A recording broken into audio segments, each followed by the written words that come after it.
এক দেশে এক রাজা ও তার সাহসী সেনাপতি ছিলেন।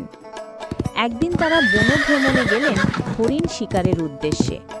সকালের নরম আলোতে তারা বন গভীরে প্রবেশ করলেন।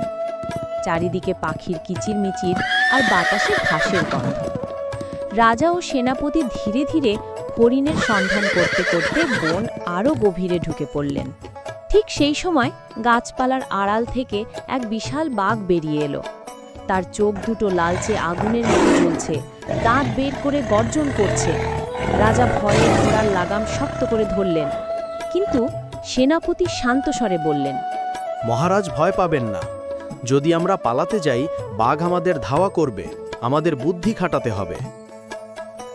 কি বুদ্ধি আছে তোমার মনে? আমরা যদি মনে করাই যে আমরা সহজ শিকার নই, বাঘ পিছু হটতে পারে। বাঘ ধীরে ধীরে এগিয়ে আসছে।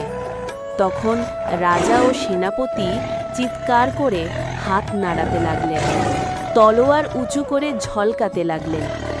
সেনাপতি নিজের ঢালকে রোদের আলায় এমনভাবে ঘোরাতে লাগলেন যাতে মনে হয় আগুনের মতো কিছু জ্বলছে। বাঘ কিছুক্ষণ থেমে তাদের দিকে তাকালো। সে বুঝতে পারল এরা দুর্বল নয়, এই দুই মানুষ সাহসী এবং শক্তিশালী। তার মনে হলো আক্রমণ করলে সে বিপদে পড়তে পারে।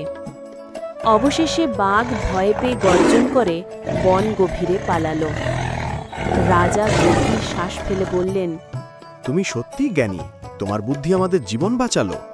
মহারাজ, শুধু শক্তি নয়, বিপদে বুদ্ধি আর সাহসী মানুষকে রক্ষা করে। তারা রাজ্যে ফিরে গিয়ে সবার কাছে শিক্ষা দিলেন, বিপদে ভয় নয়, সাহস আর বুদ্ধি হলো সবচেয়ে বড় অস্ত্র।